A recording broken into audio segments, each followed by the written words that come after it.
Hello, my name is Kirioth, and it's time for another Monday Ramble for the 24th of January. Well, it's the 25th now, but it's for yesterday, which is the 24th, because that's Sunday, which is when the previews happen, and we're going to take a gander. We're going to take a look.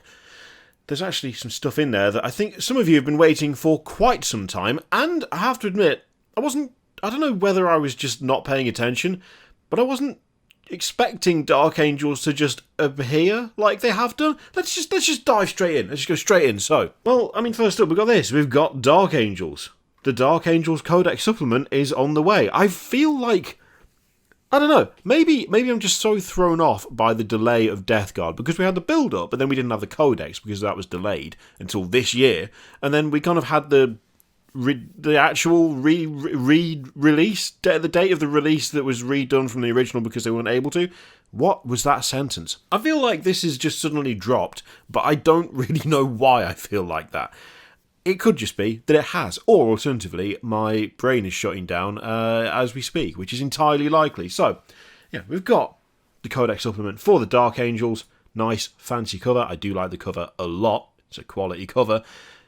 And, yeah, looks fine, looks good. Along with that, you'll have your usual data cards and the like, and, of course, the Combat Patrol as well. So, with every new Codex release, it looks like we're going to be getting a Combat Patrol to go with it. Combat Patrols, if you are unaware so far, they are all about the size of a Combat Patrol, which is, I mean, the clue's in the name, you probably worked that out already. So, about 25 power level, give or take.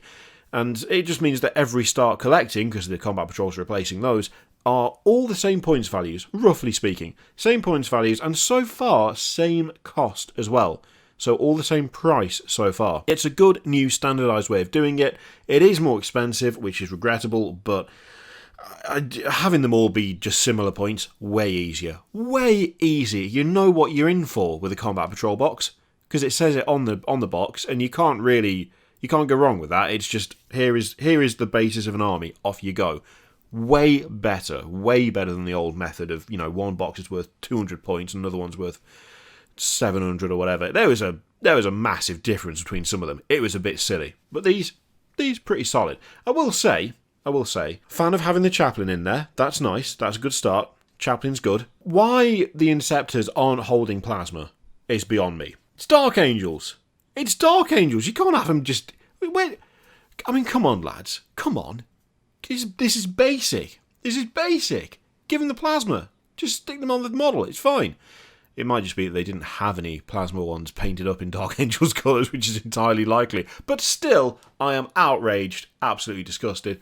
Not disgusted. That's going a bit far. But, I looked at that and went, where's the plasma? Of course, you're not seeing anything in the way of non-Primaris here. You've got your Intercessors, you've got your Inceptors, your Redemptor, and your Chaplain. In fact, nothing in this box is anything in the way of, newer sculpts either. So, I mean, make of that what you will. This is what we're going to get pretty much every time, I suspect. It's going to be various flavours of Primaris for every single one. Yeah, it's just how it is now. But overall, not the most exciting box I've ever seen in my life, but it's perfectly functional, so sure, why not? Now, next up, we have the Storm Speeder. Now, Valrak did a video about the prices for these. If I remember right, the data cards were like a tenner. Combat Patrol's obviously 85 quid, they're all that price. Storm Speeder was only 42 quid, which is about £8 cheaper than I thought it would be. I really expected the Storm Speeder to be at least 50 quid, to be honest with you. That was my general guess, because it looks to be not a massive kit necessarily, but there's a fair few options in there, and let's face it, the price of stuff is slowly creeping up, and I really thought they probably could have got away with charging 50 quid for this, but it's 42, which is better. I mean, it's better because it's less than I assumed it would be, so of course it's better. So yeah, you've got your various different loadouts for this thing. I actually don't mind this one. I don't mind this one. I think I'd go so far as to say is I quite like it in some ways. The only thing I'm not sure of is the dude in the turret. I'm just not 100% on the guy in the turret. I can see why they've done it, but it's not to my personal taste. I would absolutely tinker with that so that there wasn't a guy sat there. And I know that the helmets have got things in there to reduce the amount of noise that you would hear, but especially this loadout where he's got is it the Iron Hail Heavy Stub or whatever it's called, right next to his ears. It just looks so uncomfortable. So uncomfortable. Be deaf after like 30 seconds of that firing. Overall though, not a bad vehicle. Not bad. Yeah, it's okay. We also have the Bladeguard veterans on the way. Now, this kit's crazy, right? In fact, you know what? We will take a look at said kit, because there are so many options considering these guys don't have really much in the way of options. Look at this, right? So it's 3 guys. They are sword and board. That's what you get. That's it. You're not like swimming in different weapons options. It's not like you can take an axe or a thunder hammer or, stuff other than a sword and shield. And yet, there's so many different options for these. I mean, look, you've got 3 different swords on that sprue, right? On this sprue, you have another 2 sword options.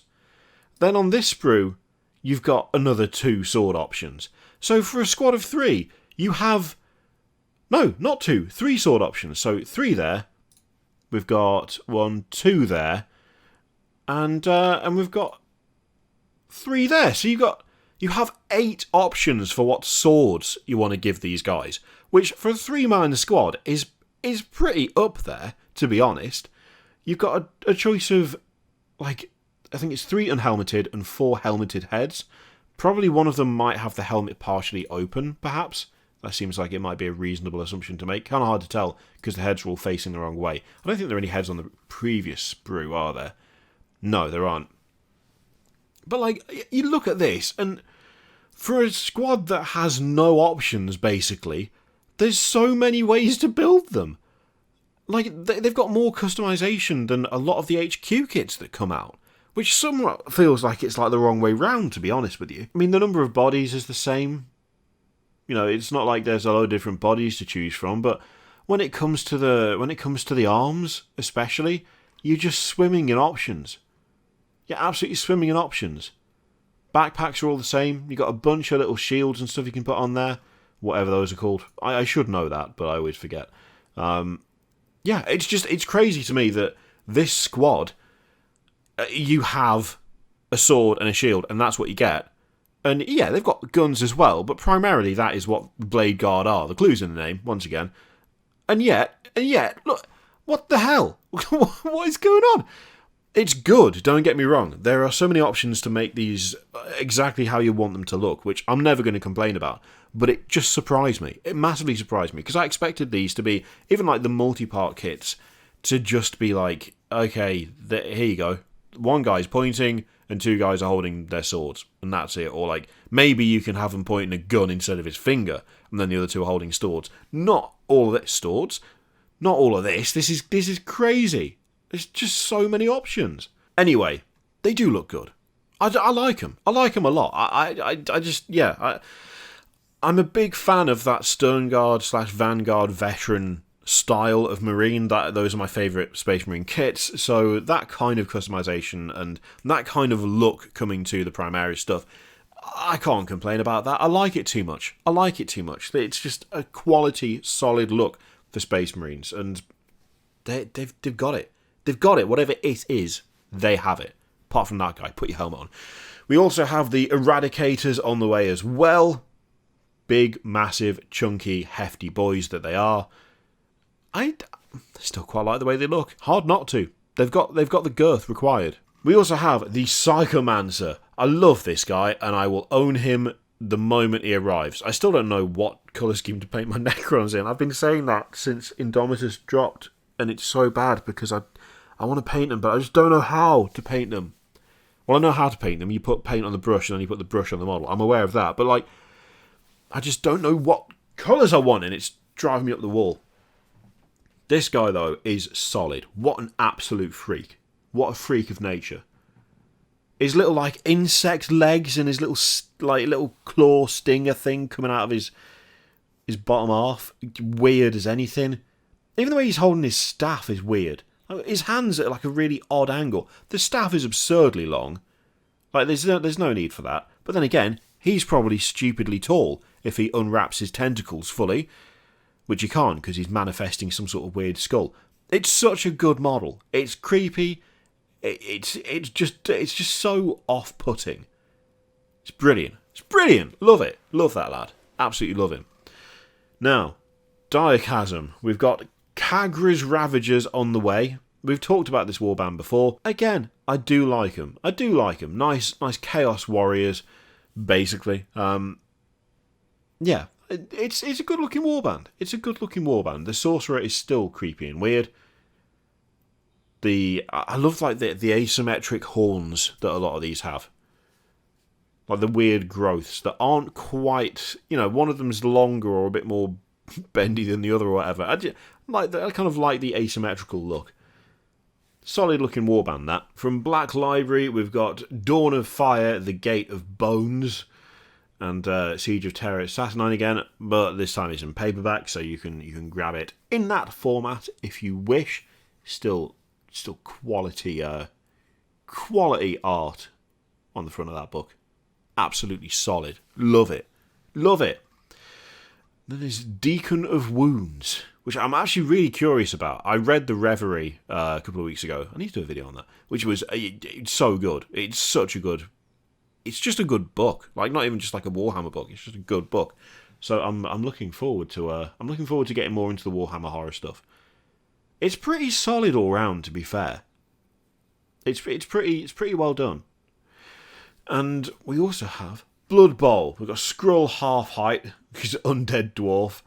Absolutely ridiculous model. Fantastic. I mean, look at the way he's throwing the ball. He's holding someone else's hand, which is holding the ball. Legend. Quality. And there's also Gretchen...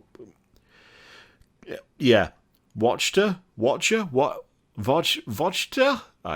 That's probably offensive, isn't it? I'll just pretend we didn't do it. Just ignore that bit. Don't pay any attention to that. Solid model. Again, I like the detail of moving the ball using chains as opposed to hands. And also the fact that she's still got, it's clearly an undead, wraithy, whitey type thing. She's still got the pads. You gotta have the pads. Shoulder pads and chest. Even though her legs seem to vanish into nothing, she's still got spiked thigh plates on, because you gotta make sure. You gotta make sure, haven't you? It's so daft. It's great. Love it. She's got quite a well-sculpted face as well. That is a good face. I mean, it's horrific, but good. And on the Warhammer Live stuff, you've got your usual hangout and hobbies, hobby clinic, hobby roundup, all that stuff. Again, I do recommend watching those because they're good. They're good presenters, good advice, and especially the hobby roundup, you get some really cool stuff on there. Lots of inspiration fodder to fuel the kit bashes and the painting. So, is there anything in there that is tickling your fancy? Anything that you feel like you might grab when they go up for pre-order over the weekend? Let me know what you think in the comments down below. In the meantime, feel free to click all the things. Check out the preview from Saturday. I'll put a link to that in the description and in the pinned comment as well, if I remember to do that. I always forget that bit. But yeah, there was some cool stuff showing off, and I liked some of it a lot. A lot. Some of it, not so keen, but some of it, yeah. You'll be able to tell if you watch the video. If you haven't already, which you might have already done that, in which case ignore what I just said. Anyway, thank you very much for watching. Feel free to click all the things. There's an affiliate link in the description to support the channel. If you would like, I leave it in your capable hands. Thank you very much for watching. I'll see you next time.